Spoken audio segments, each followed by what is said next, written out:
Into the strategy, we have Fire King Snake Eye again versus regular Snake Eye. It feels like they're just competing for dominance here. It's been the theme of the weekend, and again, the question that I've asked several times is, what does better, Snake Eyes or Fire Kings incorporating Snake Eyes? Well, this match will be very indicative of which of those two decks ultimately reign supreme this weekend. I feel like these two players are at the pinnacle of their deck list. They know what the builds are. They know what's the best interactions. That's why they're here in the finals. Hani starting off with a Bonfire, getting Ash. I think this is a good call because when you open with a Bonfire, usually it could prove to be a weaker hand. But we've seen the follow. We've seen the Diabell Stars follow up and still push the play through. But does Hani have that? I think one thing that's indicative about the way Pac plays is he's so well-tuned for how to use his hand interruptions. He can look at his hand, evaluate the quantity of which he's opened with when going second, place his hand down, watch his opponent play, and instantly know that Bonfire is going to be met with Ash. That was predetermined when he opened his hand. It's an important thing to do. Even though if you're going second, you can look at your hand and kind of predetermine which of your hand interactions you would choose to use based on some of the common sequences. Now, Hani follows up with a normal summon of Poplar. Poplar gets negated by Effect Veiler. That graveyard is very, very shiny.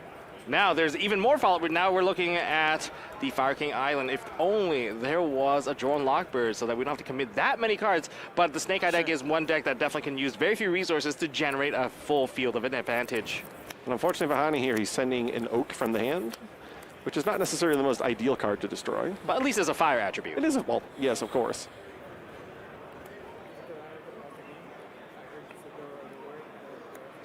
That's going to add the Sacred Fire King Garunix. Sure. Special summon. Sure. Effective Sacred Fire King Garunix. So presumably he's going to destroy Ponix from his deck. Yes. Since there are no Fire King monsters in the graveyard, there's no real value in destroying the ones that would normally just special summon another monster. And we're going to be destroying the Ponix.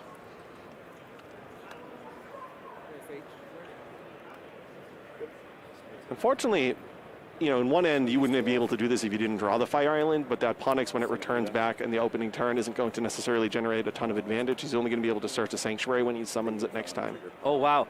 Haisam has already taken one game so far, but that was, of course, from the game loss, so this is the current score update. We have all the matches basically taking off 0-0 with Chris versus Hansei. We have Hani versus Pac, that's what we're seeing right now, and Haisam versus Sam 1-0. So we see Hida hitting the field. He's yet to use the effect. Well, now he is, of course, on Ash Blossom. The Garunix made its way to the Spell and Trap card zone as a result of Poplar. Sure.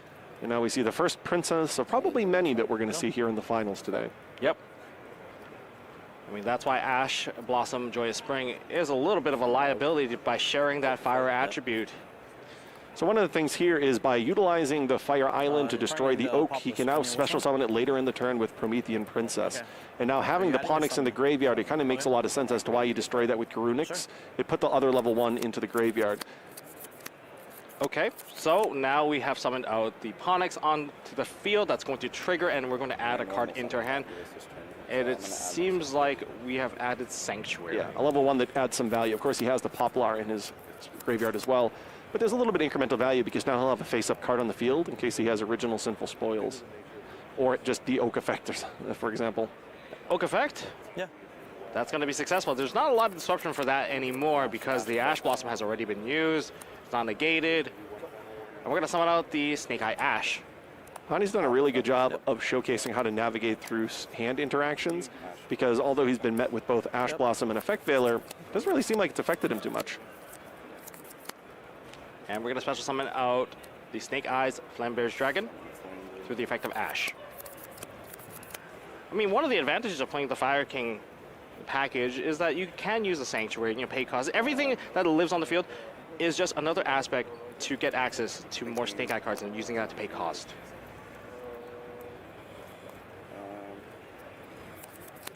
Effect to put in this. We're using the effect of Flamberge, and we are putting the Hita into the Spawn Trap Zone. I think that's going to allow us for a little bit of follow-up later on. You have one in hand or two? We've seen a variety of things put into the Spell and Trap card zone. Obviously, IP and SP are some of the more common ones, but we've seen everything from Link Karibo to Hida. The flexibility of Flameberg is just fantastic. You can set it up as an interruption. You can not only interrupt by actually special summoning something like IP back. Bringing back your opponent's Link Rebo is an interruption inherently as well. Yeah, and now we've gone into the Salamangreat Sunlight Wolf, and the Flamberge Dragon has been sent to the graveyard. That's going to summon out the Snake Eye Oak and the Ash into the Arrow. I'm not sure if you used the effect to add anything just yet. I think. This was here? Yeah. It was on the end. It was here. Oh, was it then? I was Oh, like, it was well, just that in was between? confused, but Oh, thank you so much. Oh, okay, sure. Just be careful of the zoning right there. Double-checking. I think he wants to potentially add the Oak back to his hand. Yeah, so he wanted to wait to go into Link Rebo. And now we're going to proceed to link summon further with different attribute Cyberse monsters. Are we going for the additional draw? And of course we are. I already cut. Yep. You need that value, and remember, using that particular effect of the Deco Takahito will cost 1,000 life points. That 1,000 life points makes the reach a little bit shorter when it comes to the later end combos if you need to deal damage. Here is a copy of IP Masquerena. Looking to the graveyard, we have loaded the graveyard with a copy of the Promethean Princess, so that's a form of follow-up. I believe there's also a Garunix in the graveyard, so that's another form of follow-up. And not to mention the IP Masquerena as well, that can turn to SP or other cards. My turn? Yeah. Draw. Hani just told his Stand teammates by. I made full board through 2 hand interruptions. Divine Temple of the... Ooh, Divine Temple of the Snake Eye. Ooh, and Hani has the brutal combination of Effect Veiler and Nibiru in his hand. Well, if anyone's going to play through it, it's going to be Pac. Pac has been playing through that time and time again through this entire tournament, is very comfortable with that. But Hani is also a very skilled player. Will he find the patience and the timing to land those 2 hand interruptions? Flamberge Dragon has been placed into the spell and trap zone through the field spell. Lullaby of Obedience. Ooh, here it This is. is the card that we've been waiting for, Lullaby of Obedience. You can call any card in your opponent's deck. You know, if they have it, they have to give it to you, either summon it into the field or give it to you in your hand. And it allows you to search whether it's Poplar or Ash. Either of them would trigger their effect. So good. Not only are they sharing graveyard now, they're now more or less sharing the deck. So no, we talk about cards like Reinforcements of the Army, Bonfire that allow you to search your deck for specific monsters. When you activate Lullaby of Obedience, it's almost like you go from 3 copies of Bonfire to 6 copies of Bonfire in these mirror match. Resolve. Yeah. Interestingly enough, if you say you called the Poplar, you'd be adding a Poplar into your hand. You could just activate and just summon Yes, it out for free as precisely. well. It's crazy. It sort of mitigates the ability of your opponent to decide whether or not it goes into the field or hand with a card like Poplar. But Lullaby of Obedience does cost life points to activate. Quite a steep cost nonetheless. Worth it. You need help, Heisman, or no? No. You good, Chris? Okay. Honey, while waiting for Pac to play, just checking up on his teammates. So this is Team YCS. Double Star. Diabell Star, on the special summon, using the Ash to send to the grave and get that special. That does not activate. Now we're going to activate the Diabell Star to set one of those Sinful Spoil Speller Traps into the Spell Trap Zone. That's going to be the original. Original. Curious here if Hani is going to respond with the IP Masquerena. We can use SP to banish it, but there are ways to kind of recur it as long as we have additional copies of the wanted Secret Sinful Spoils to keep that into rotation. Thank you. Hani's very patient with his IP Masquerade, even though there are monsters being developed. Yeah. I think we're going to use the effect now to use Deco Takahito to draw a card, so that's going to put them at equal life points, 6,000 to 6,000. Thinking here. The value of getting a Sunlight Wolf effect, a Heat Soul effect on your turn, and then a Heat Soul effect on your opponent's turn. It's just one of these decks where it seemingly plays to the board while replenishing your hand. It's a really brutal 1-2 combo. Effect of IP. We're going to use the effect of IP Masquerena. With the Link Rebo, we're going to summon out the SP Little Knight. Thinking. That's going to have a trigger effect because it did use an extra deck monster. And one thing to note is that it doesn't just banish one target. cards on the field, it also banishes cards in the graveyard. So let's see where he goes with this SP. It is going to be for that original Sinful Spoils. Banish. That was my instinct when he originally said it with the Black Witch. Well, even though you couldn't get stopped, say, by an Ash Blossom, you do commit it to the field and risk getting hit by other cards. One thing to note, because Hani did special summon, Pac is now able to summon the Flame Bird from his Spell and Trap card zone with the Divine Temple. And that is the opponent's turn, so it can have an additional follow-up, but just taking away your opponent's monsters, too.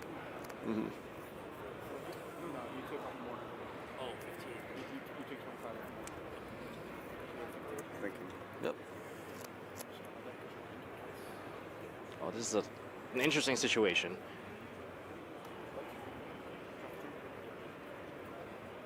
You can feel the tenseness here.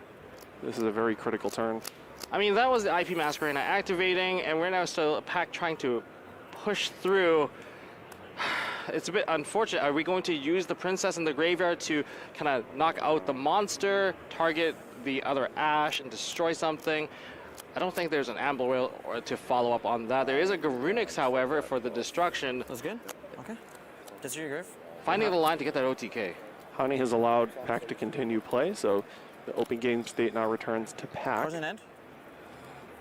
3. 3 cards in hand. Great resource management. Yeah, we know one of them is the Nibiru that we saw. We know one of them is the Oak that he added I'll back to his hand the previous turn.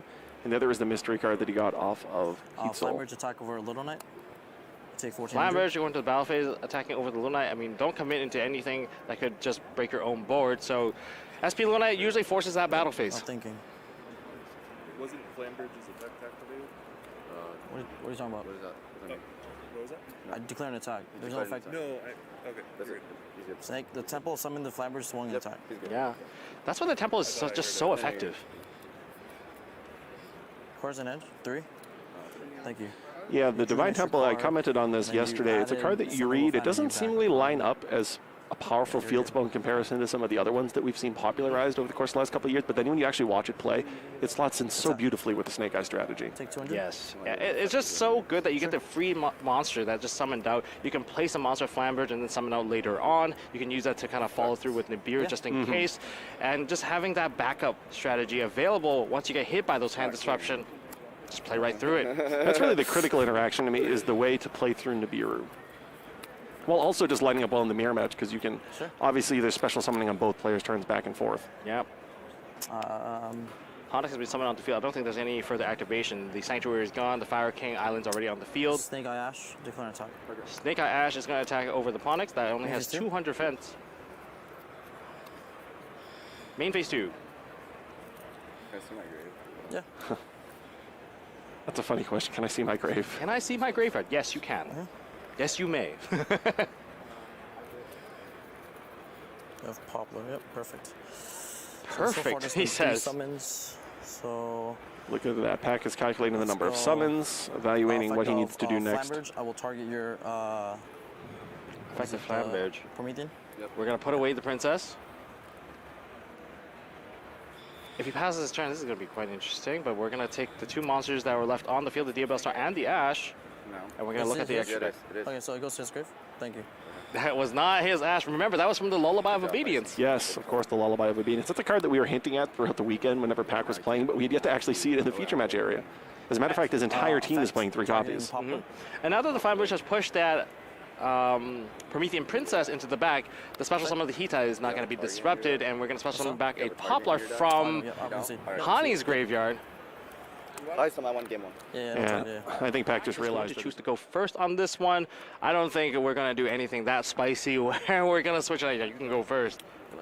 I feel like the decks natural are just so good against each other just by base, and right now we're just doing minor technical sides just to get that slight edge. Bonfire.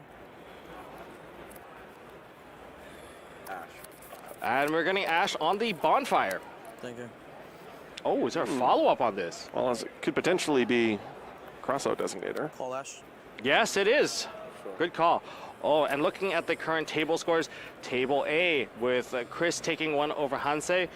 B, of course, we have Hani taking the first game against Pack. And C, they're still going at technically their first game, but game 2 is Haisam versus Pack with 1 on Haisam. Yeah, Team Supreme Pro, really an uphill battle at this point. Yeah, this is a very significant advantage. You have to win 2 in a row for all the players. I'm gonna win my match, Honey. Sounds like Hassam just said he's gonna win his match. Wow, is that 3 hand interactions? That was Ash 3 Veiler and Mourner. And Morna could deal damage if you remove that monster as well. I mean, Morna has been seeing more and more play. A lot of these top cut deck lists have included Mourner now. Yeah, it's a card like we commented on earlier, that with the rise in popularity of Effect Veiler and Infinite Impermanence, it slots in really great as a 7th, 8th, or even 9th copy, and it's not going to be necessarily as popular across the entire field this weekend, so it also gives you a little bit of resistance against Crossout Designator if a player is elected not to include it in their deck. That's right. I think it's a wonderful hand interruption because it also doesn't align up the attributes as well. You're not going to expect to see the Wind Charmer to be put in to kind of take control of the situation here. Now, speaking of Charmers, we have Hita, and we're going to target the Ash Blossom. Honey actually running pretty low on cards. I mean, you're committing quite a few hand disruptions. That's 3 now, down to 2 cards left in hand. Are we able to establish a field on pack side now that can disrupt 3 cards? Yeah, of course, it's one of the liabilities of playing hand interruptions whose attributes line up in this way. I got mine. I mean, you still have to play Ash. It's one of the best ones. Honey says it's looking okay, so those 2 cards in hand must be pretty powerful cards if he's saying that things look okay. Is it a 4th hand interaction? I think. That would be crazy. It could be Infinite Impermanence. It could be something that's still usable. Effect Promethean. And it's a Ghost Belt. So many of those sisters coming down. Oh, wow. We've gone through Earth. We've gone through Ash? Fire. We've gone through Oh, all he of them. passes. Oh, no. That was really cool. That was a probably oh. was about to Again, say- Infinite Impermanence. This is an overload of hand interruption. I was about to say, when Hani said, oh, it's looking pretty good, maybe it was a bluff. Maybe his hand was just 5 hand interactions. It depends on what pack draws now. I mean, he had to pass. Yeah, there's a variety. Oh. Does he have a 6th one? No. No. That was incredible. Hand interruption into hand interruption. We've gone through most of the attribute table now. And another. I think that's all the cards in his hand. Oh, The Ash has been taken out. Okay, but is it over? Just I don't think it's over. That's almost every attribute, except for Dark. Except for Dark. wow, Hani's just going to tap the top of his deck. I mean, we are in Las Vegas of all places, right? Yep. 1 card up the top. Could it be Ash?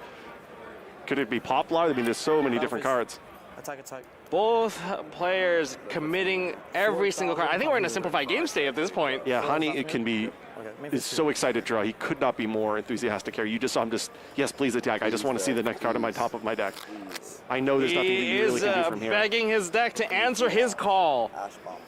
He's Ash begging or his deck. Bonfire. Ash or Bonfire. He's calling it right now. He needs it to take this one. Based on the theme here, you should probably specify not Ash Blossom. Yeah, no, that's definitely not the Ash we want. Because he knows the pack is locked into fire monsters, and although he can continue making plays, none of them are really overwhelmingly powerful. Heat has already been used, for example. Exactly, and the key right now is that Hani survived the turn. The art of survival comes into play once again. So the interruption here, the pack could, really could I'm just gonna pass on the potentially set up. Yeah, I think this makes a lot of sense. Is just assume there's no top pick, because you can go to like Phoenix to put a fire on the field. Did Hani get it? Oh, He could close out the game if he has it. If but I knew anything about Hani, he would have slammed it. We're going into game 3. That was incredible. I mean, I wonder what the score is right now on Hansei's table. We won the bull heist. This is the most absurd hand I've ever seen in my life. Okay, well, Hani seems pretty confident with his hand. Snake Eye Ash, activate the ability. And current table scores at position number A, we have Chris with 1 and Hansei at 0. That's if their game finishes, we might not see the conclusion of this. Table B, 1 game apiece with Hani and Pac, and of course table C, Haisam with the 2-0 against. Hani is feeling pretty good. You can see in his hand he has a crossout designator, and he has a copy of Summon Limit. Oh, that could completely shut out Pac. Hopefully the siding patterns work out. Hopefully we practice this. Should I even be summoning them?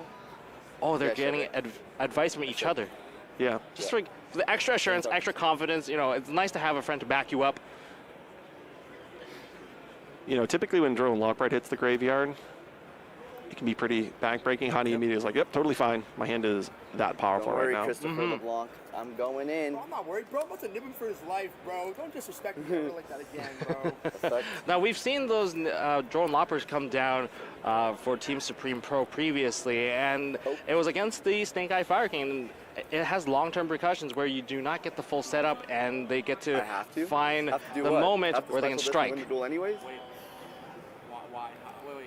Think about it. Think on Ash. Okay. Hysam's like, slow it down, honey. I know your hand is that powerful, but let's just make sure everything's lining up properly. How do you get the flame burge? Let's not get too eager now. Do I need It's to like get a bit of a guardian angel. Like, how are you getting to flame burge, my friend? Like, let's just slow it down a little bit. Think about the position that we're in. You have summon limit, that's fine. Just don't do nothing. That's good for me. Pack making the read that there's a summon limit available. That's impressive. Pack just basically can read his entire hand because of that, which is an important thing to note, by the way. That is a true Yu-Gi-Oh skill. Being able to read what cards your opponent has. Send these two. Pack staying calm, even though that he knows that there is going to be a limit on his summons coming up later on. Promethean Princess. Yep. And we're going to go into the Promethean Princess.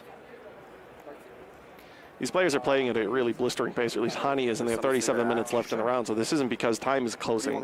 They are just that excited. They're just that excited, that confident. What do you want me to end on? You think I should just end on this? Because you can't even beat this, dude. You can't beat this. Now, this particular field, unbeatable, only right? the Promethean Princess and the Snake Yeah, Eye. for sure. It's follow up and everything. Ash. It's just game. And if they have the follow-up of the trap card in the back, it's going to be very, very Actually, what, bro? This is difficult. game. So he has a wanted set that he got off of Black Witch, and of course we know he has summon limit in his hand. Pack even knows he has summon limit in his hand. Pack Honey's looking to the super stars. confident now. Not committing any further, knowing exactly what he has, knowing how strong his current field is, No, dude. thinking that he has this. You see, the problem here is looking at Pack's list, he doesn't actually have any outs to summon limit. That is very true. Fact. There may be some clever siding that could have prevented this. I think there's the possibility that Hani and Pack just know each other's deck list because they, sometimes they build decks together, and as a result, Hani's confidence is that with knowledge of what is in Pack's deck, summon limit might just be outright game. Fact. We're getting a Poplar effect. Oh, hold on. There may be something Pack can do. No position. You got it. Pack staying really calm, not giving the read to Hani. Hani Remember what he did already before smiling, that. super confident, very vocal about the position he's in. And we're going to see the summon limit. That's fine with me. Pack says it's fine with me. And we're going to get the Divine Temple of We Snake won. Eye. We won. Let's go! It sounds like a table A, it's come to an end. That has concluded No the game kidding. at a different table. No kidding. Hani gets up from his